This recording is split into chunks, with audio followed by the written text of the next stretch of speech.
This is the Self Storage Podcast, where we share the knowledge and skills from the industry's leading investors, developers, and operators to help you launch and grow your self-storage business. I'm your host, Scott Meyers, and over the past 16 years, we have acquired, developed, converted, and syndicated over 2 million square feet of self-storage nationwide with the help of my incredible team at selfstorageinvesting.com, who has helped thousands of people achieve greatness in self-storage.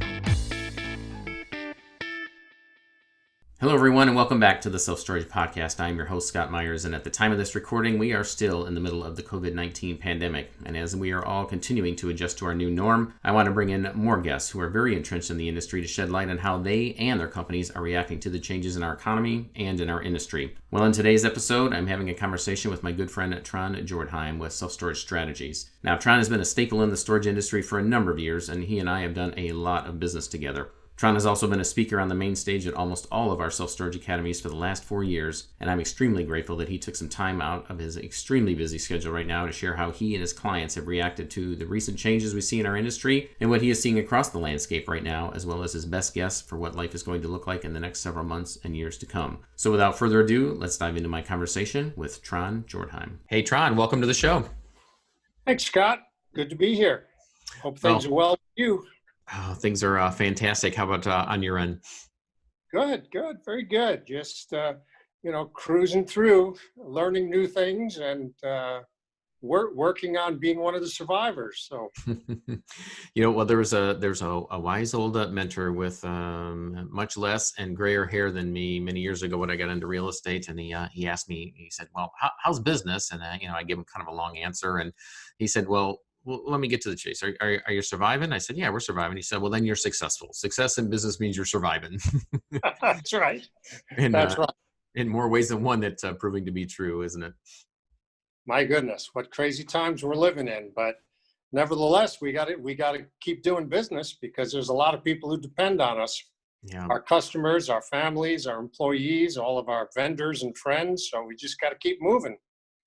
Yeah, well, once again, we certainly we want to talk about the landscape in self-storage and talk about ultimately the opportunities and what we see in our industry. But we do not want to sidestep the seriousness of the situation that we're in right now. We know that there are several people struggling, both that have been affected by the virus, either directly or indirectly, but also what that looks like in terms of folks that have experienced a job loss or loss of business or even a downturn in that. And so outside of that, we are in the business of self-storage, and that's the reason why they're here. And the reason we're on this podcast is to talk about how we get better at it for those that are in self-storage, and for those folks that are looking to get into self-storage, how do we go about doing so, especially in times like right now.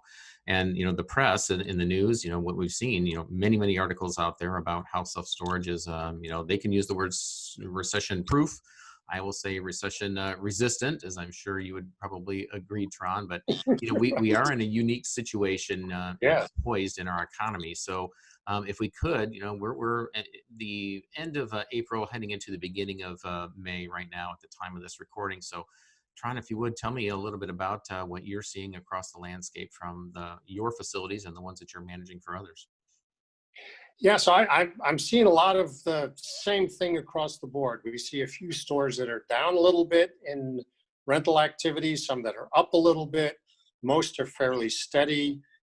Some are not seeing a change in move-out velocity. Some are seeing more move-outs. Most are seeing a higher level of delinquencies, but we're still very early on into this thing, very early on. So I don't know that looking back at the last week or two or three is going to be particularly helpful. Maybe it's comforting to know that the bottom hasn't dropped out yet, and probably comforting to know that in our business the bottom may never drop out. I mean, we are a little bit like toothpaste. I mean, you can go for a while without brushing your teeth, but then, sooner or later, you got to go buy some toothpaste. And you've got stuff. People will continue to have stuff. People will continue to have babies. They will continue to do their life things. And you could make all kinds of suppositions about, well, if people need to work from home more now, they're going to want a more uncluttered space. You might say, well, if people are losing their jobs and they're going to be losing them for a long time, they're going to have to put their things into storage. Because one of the things that I think saved us in this last recession was self-storage. You know, if you look at the Great Depression, so many people lost everything they had. All they were left with what was on their back. But in the 2009, 2011 debacle, people were able to put their things in storage. So when they were able to start over again, they weren't starting from nothing. They had their stuff still. And that, I don't know which economist could support me on that, but I'm going to say it's because we had self-storage that we were able to recover more quickly. That may be immaterial to now. What I think is important now is to get your practices right. So the operators who are still nervous and unprepared for this no contact world we live in, they're going to have trouble. So I think what we need to do is perfect our no contact practices and then promote them with people, not as we're being alarmist and, you know, whatever, but as this is what we're doing to protect our customers and this is what we're doing to make you comfortable. It's so easy to rent with us. You can do everything with our app. You can do everything over the phone or on the internet. When you come down, there's only so many surfaces that our customers touch, and we're sanitizing them all day long. I can meet you out in the lot, and we can stand 10 feet from each other and talk about whatever you need. It's no problem. We can do all this no contact. So you can be comfortable renting from us. So if that's the sort of message we're putting out, and our competitors are still not sure what they're doing and sound unsure, then we win that rental. So I think that's the first thing, is people have to really perfect their no contact systems to make it comfortable and to place their customers at ease. So that's where I'd start for sure. You know, Tron, we talked about, and really quickly in our industry, all of a sudden, touchless rentals came about. And that's, I think, just marketing cues from any other business that says touchless, you know, fill in the blank afterwards. But this has been such a low labor intensive transaction anyway, the rental of a storage unit, where we can, you know, rent online, reserve a unit online, rent from your phone, and, you know, get a receipt and have an access code and a payment automatically set up and a gate code to be, you know, to get into a facility. And so from what you had mentioned, it's somewhat of a rebranding for facilities that already had this in place and just promoting it. There are others that have immediately added those abilities to be able to offer touchless rentals, or at least a low touch. But you're correct. There are those folks that if they're burying their head in the sand and wondering what they're going to do, they're going to be left out. But you know, in our pre-call, one thing I wanted you to touch on again, Tron, is, you know, you'd mentioned the attitude, and that, you know, what got you through in the facilities that you managed through after 08 and 9, 10, and 11 was really the way that you answered the phone and the way you interacted with folks. If this is business as usual and you're still happy and able to help them and to act as if nothing is going on, knowing that the person on the other end of the line is probably, their hair's on fire because something's going on in their life right now. But that we are there to not only help them, but that this is business as usual, and to just really, you know, make sure that they know that we're going to take care of them. So tell me a little bit more about, you know, that message that is being portrayed today that you're seeing out there and that you're using. Right. So, you know, many times you call a business and you get very short, kind of curt responses from people. And in a normal sort of time, when you're not stressed, you don't really care if you need to buy something from someone. You don't care if they're friendly or understanding. But if you're stressed out because, you know, fill in the blank, any number of things could be stressing somebody out right now. And you call somebody and they're kind and they're helpful and they're understanding of your situation, and they have a solution that they can offer you that's easy to do and cures your immediate pain, well, you're going to do business with them. So in the last go around in, you know, 2007, 2008, we completely retooled the way we handled calls and the way we did promotions, and really moved everything online. And that became a very successful, easy way for people to do business. So now it's some combination of this no contact with a very friendly voice and a very user-friendly interface that'll make it easy for people to do business.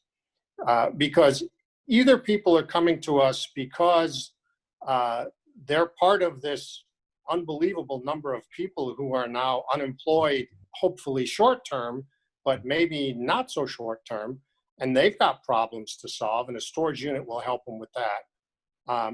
Or it's the people who are lucky enough to, well, maybe lucky is not the right word, but they're fortunate at this point that they can work from home or they're going to keep their salary, but they're going to want to reset their nest and put more things in storage, I think.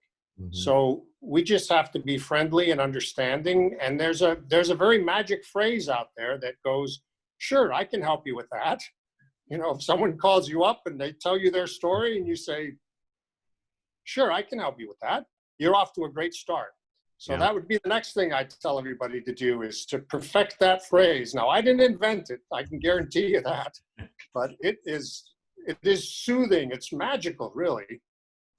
And you know, that brings up another point that I wanted to touch on as well, Tron, is that you know, we've seen, you know, in this go around that there was a not, I wouldn't say a run up, but we had a little blip in you know, high demand from the college students when all the colleges began shutting down and they began putting their items into storage, and then folks having to make room, as you touched on as well, at home to now move their business home and to office out of what was used to be the formal living room. And so there's been a demand created in storage for storing those additional items.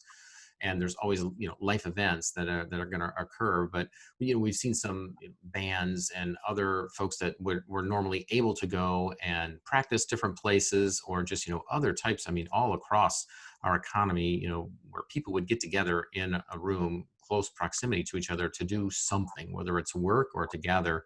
That now, you know, I've seen a couple of those instances in which that has been moved to a self-storage facility, as long as they, you know, adhere to the guidelines of that state in which they're in. Yeah. What are some, you know, other than those, what are some of the other, I guess, strategies or ways that you're seeing self-storage facility owners stretch themselves and even continue to, you know, fulfill their promise when they say they're going to, you know, hey, I can help you with that. You know, what are some of those items that you're seeing out there across the landscape? Well, so there are still people doing moving trucks. A lot of people have stopped doing moving trucks because they did not like the idea. They thought that was very difficult to do that on a no-touch basis. But there are still people doing moving trucks and using, for instance, U-Haul's app system to do that. You can cut down on the contact pretty far. So that's still helpful because people need a moving truck if they're moving things around. So that's one thing. On the other hand, just making it easy for people will help you get new renters. The problem I think we're going to run into is with our existing tenants who are going to have a hard time paying.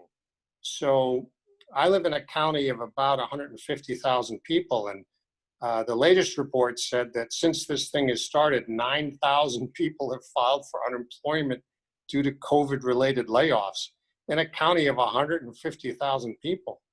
That's stunning. That is a lot of people.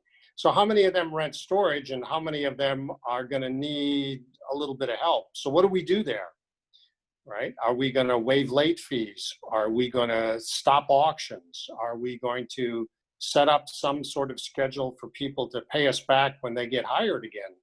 Because we'd all like to think that there's a short cycle to this massive unemployment thing we're in. So, you know, I don't have the right answer for that. And we're doing it now really on a case-by-case basis or a store-by-store basis. And I know some operators are handling this in different ways.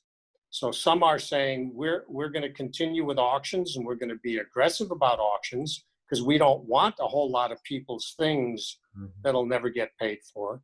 Others are canceling their auctions and waiving late fees, at least through May, to see what's going to happen, right? So is it as important right now to worry about what your current customers are doing? Maybe, because it is definitely a lot more expensive to replace a customer than to keep a customer. And if we're not sure what the climate's going to look like and not sure what demand is going to look like, maybe we need to try and keep as many customers as we can.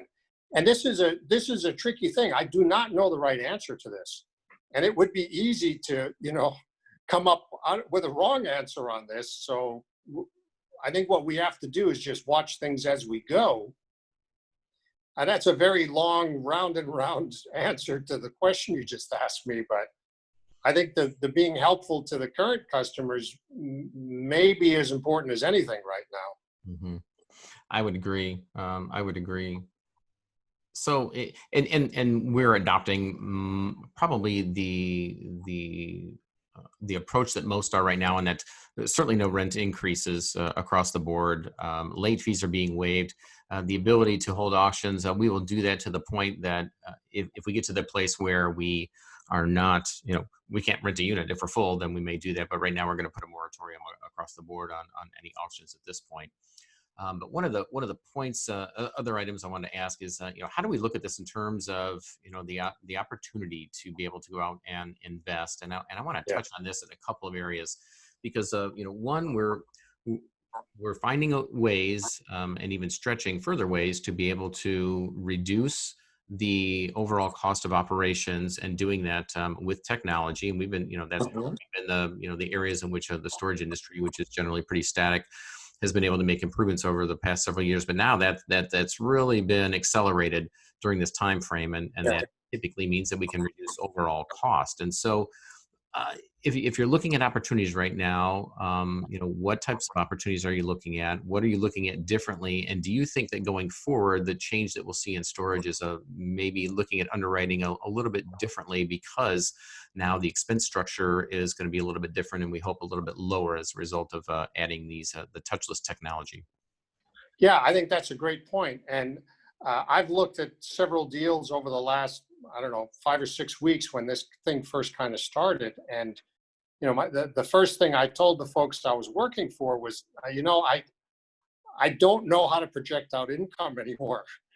So I'm gonna stress test the heck out of this thing. I'm gonna project out, your best case scenario is flat revenue over 3 years, and your worst case scenario is a 10% drop in revenue over the next 3 years. And I'm hoping that you know doesn't get any worse, and then we'll see if this deal can work. And whether that's correct or not, I don't know. But I think it's important to be cautious at this point. And at the same time, I'm also projecting out lower costs, because I think one of the effects coming out of this will be that uh, the no-touch contactless systems are going to stay and are going to be popular for a long time. I don't think that's going to go away right away. So that does bring our costs down some. And the other thing I'm looking at is, if there are people who are walking away from deals now, which certainly there are, and there are some people who are afraid to go shopping now, that means if somebody really wants to sell, they must be motivated. And if you're the likely buyer there who can get the financing and has the means of running that property, um, what is the real price of that property? Is it what they were hoping to get in February minus 5%, 10%, 15%? I don't know. But if someone needs to sell now, they cannot expect to get what they would have expected to get in January. That's just not real. So I think that's where we are now with deals that haven't quite gotten all the way to the finish line yet. Is there's going to be a staring contest about, okay, what is the discount for unknown conditions? It, That'll be fascinating to see. it will be, and a lot of that is already being driven to a degree by the lenders, the banks, as they are changing their underwriting. Where they used to go up to 75% LTV, now it's the COVID buffer of banking it down to 70%, and debt service coverage ratio of 1.3 instead of 1.25. And it's kind of that rule of five, or a half a point across the board. 25-year AM down to 20. It seems like everything is being reduced by 5 or 0.5, just to build an Mhm. additional safety net. And so then that changes the deal, obviously. And if your cost of capital changes and across the entire capital stack, then that affects cap rates, which ultimately affects the purchase price. And then it doesn't mean that we're necessarily getting a better or worse deal. It just means that we need to adjust the price accordingly. And if the seller is still willing to pay that price so that we get the yield we want, then so be it. But if not, then he needs to sit tight, and we may come back to him a little bit later on when he's either reduced it or built more value into it. Right. And I think so for people who own multiple properties right now, you may be seeing people wanting to sell off a few things just to get some cash to sit on. Mm-hmm. Because if you have the ability to turn something into cash right now, no one would call you stupid for doing that. Mm-hmm. Everyone would say that's probably pretty smart to turn something into cash and sit on that just to see what's going to happen. Yep. And we may see some things come to market just for that reason. Mm-hmm. Yeah. Well, once again, success in business is survival. And if you don't have enough cash to survive and across your portfolio, then you may want to jettison one or two properties to make sure that happens. So, yep, that's sage advice. Yeah. So I know go ahead. Sorry. Well, you mentioned you were looking before our call here at some either properties and or portfolios, and now sharpening your pencil a little bit. So how are you looking at things differently, and how do you view the opportunity in the market overall right now? And in terms of timing, is now a good time? How are you approaching projects that come across your desk right now? Or do you think there's going to be some greater opportunities down the road when people are pinched a little more? Well, I don't know that anyone's ever really succeeded by waiting for the right time. Mm-hmm. I'm sure there's people who were lucky with their timing and can put the credit on themselves, but I don't know that anyone knows how to wait for the right time. So we're looking now. We're just going to keep looking at deals and see what's out there and stress test them as best we can, and find what works and see what we can do in the meantime. And as conditions change, we're going to try to be cognizant of what we need to change if we see things slipping further or starting to recover or whatever they're doing. I don't think there's any point in stopping the search for new self-storage investment properties. I don't see how that serves us at all. If anything, we'll miss an opportunity that way. Mm-hmm. It is a little tricky going into unknown territory. It is a little tricky going to your investors and saying, well, that sort of picture we painted of a likely investment last year, well, you can forget that. This year it's going to look like this, right? So some people are going to drop off because they have return expectations that perhaps that deal won't meet. So, I mean, it's going to be tougher, but I know that there will be deals out there. And like you, I see every day the emails come across of all sorts of interesting things. We just have to get them to whatever that right number is that week. And of course, get the lenders to go along with it. Mm-hmm. So it is tougher to make a deal work at a 70% loan to value, but there's got to be some out there that work like that. Mm-hmm. Well, Tron, you are definitely one of the most well-rounded individuals in the storage business, from acquisitions, investment, ownership, management, and consulting.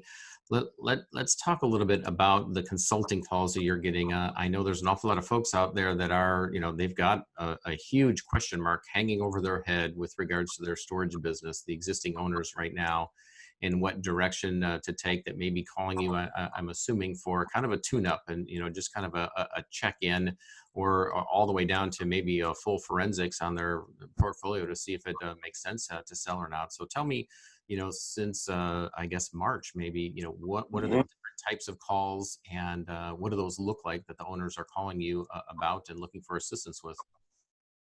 Well, so I think it's an interesting mix of things. I've had some discussions ongoing with people who are looking to either do some deals or looking to do some assessment programs of the portfolio. And some of those were put on hold because they said it's just too crazy right now. We don't know what we're doing. When the dust settles, we'll talk about it again. At the same time, I'm working on a couple implementations right now of technology adoptions and retraining programs, which I think are very well timed.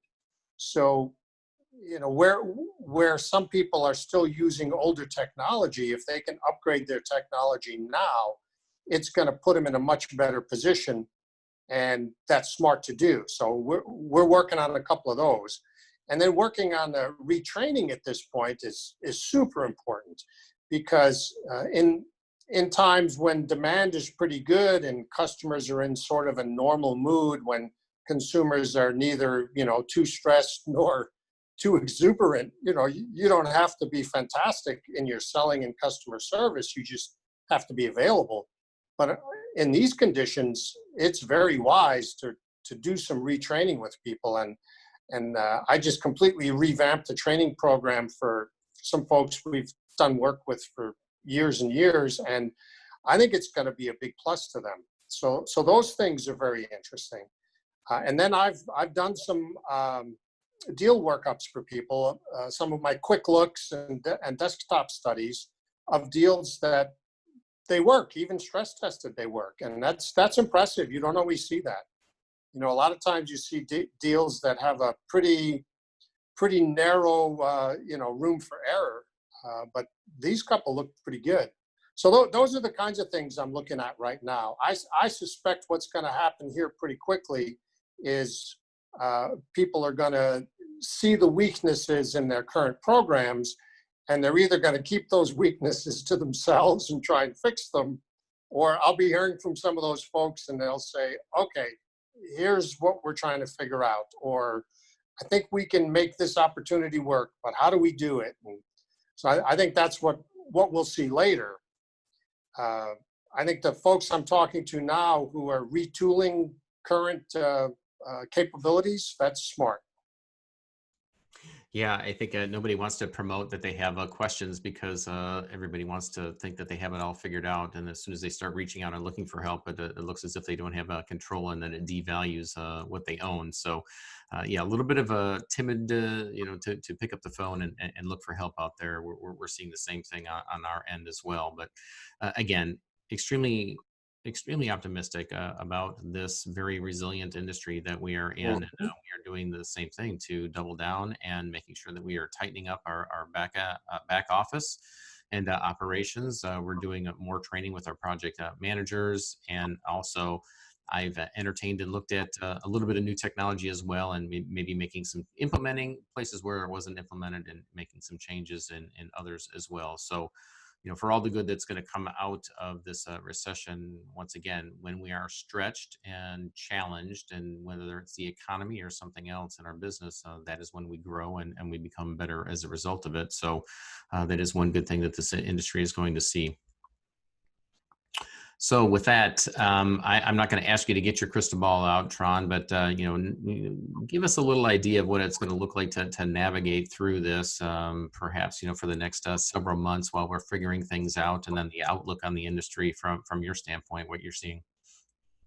Yeah, so I approach this like I approach a lot of the studies I do. I try to get 3 or 4 different trajectories out that seem somewhat possible, just to kind of see what things look like. And what happens if lots of restaurants have to close? Are they just going to lock their doors, or are they going to put things in storage for when they think they can sell those things, or when they want to reopen again? Mm-hmm. What's going to happen to the businesses that find out they really can't open quite yet? Most places are starting to flirt with the idea of some first level of opening up the economy, or some tiered approach to opening up the economy. What if we find that oops too soon, or oops we started with the wrong industries, right? Are those people going to want to put things in storage? And then what's going to happen to folks who are going to hit a rough 6 months or 6 years of economic problems? I don't know. They're going to need to store stuff. So I think we're going to continue to be recession resilient. I think we're going to really find out who was way too rosy in their projections in buying and refinancing over the last few years. And then we're also going to see who's nimble in their operations, and who can, end up, on the one hand, beating the REITs, who are going to have their own approaches to this. and there's 4 or 5 of them that take, their own directions. We'll see. And then who can beat the other mom and pops in town who may or may not be able to cope with any changes in conditions. So I think for those of us who are always trying to figure things out and are always trying to be better students of our industry, I think we'll find the middle ground and we'll get through it. It may not be pretty, but I think we'll be okay. Of course, I worry about the people who, they have the illness in their family, or they're going to have long-term effects.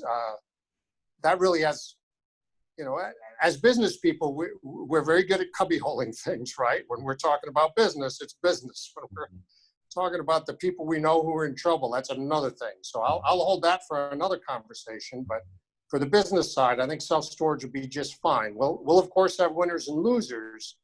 But my guess is the folks who are going to be the winners are the independents who are big enough to have a little bit of powder left, but small enough not to be crushed if the winds turn the wrong way on us.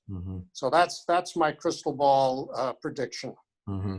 Yeah, I think that falls true in just about any environment in which there is a change. The bigger the ship, the harder it is to be able to make a hard turn or a pivot or adapt. And if you're nimble and you kept your nose clean and your balance sheet clean and have some cash reserves behind you, then it's much easier to be able to weather the storm than it is to try to unwind something really quick. There's some companies out there that they couldn't wind things down fast enough in terms of either laying people off or cutting their expenses, that within a matter of days they went out of business because the income got shut down and they just couldn't weather that. And I was really surprised at the amount of businesses that weren't shut down because somebody told them to close their doors. They shut down because they had zero income and zero savings, and they had no other choice but to just close up shop and kind of dust off their boots and just walk away. So it'll be interesting to see. Yeah, and it's a little scary. Some of the ones who shut down, pretty quick were big brands who you would have thought had a little cash reserve or a little bit of a long-term plan. But, maybe for them it was smart to stop quickly before they completely hemorrhaged whatever reserves they had. I don't know. Maybe that was a good move for them, but a little surprising nonetheless. Well, Tron, I know you've got a lot of work to do, and we do over here as well. So I thank you so much for taking time out in what is a very busy time in our industry right now for chatting, providing insights, some guidance, and some tips for our folks here as well. So with that, any parting words as we leave today and then head back into the battle? Well, just get some rest, take care of your health, and stress test stress test everything and see what you can come up with. Scott, I hope to see you in person soon. It's great to be on a call with you, but we need to get in the same room again someday. I hope that's soon, buddy. Yeah, me too. It's not quite the same. So you do the same. Take care, get some rest, keep after it, and we'll talk very soon. All right. Take care now. All right. Bye now. Bye-bye. You've been listening to the Self-Storage Podcast, where self-storage investors come to learn how to launch and scale their self-storage business. Don't forget to subscribe to our podcast on iTunes, and of course, a 5-star rating would be much appreciated. And if you're looking to do an even deeper dive into the world of self-storage, head on over to our sponsor, selfstorageinvesting.com, and check out their entire suite of resources, from software, business plans, home study guides, live events, private money assistance, mentoring, and even how to apply to become a member of the Self-Storage Mastermind. So head on over to selfstorageinvesting.com and pull down one of the free guides to get you started. And as always, we'll catch you on the next episode.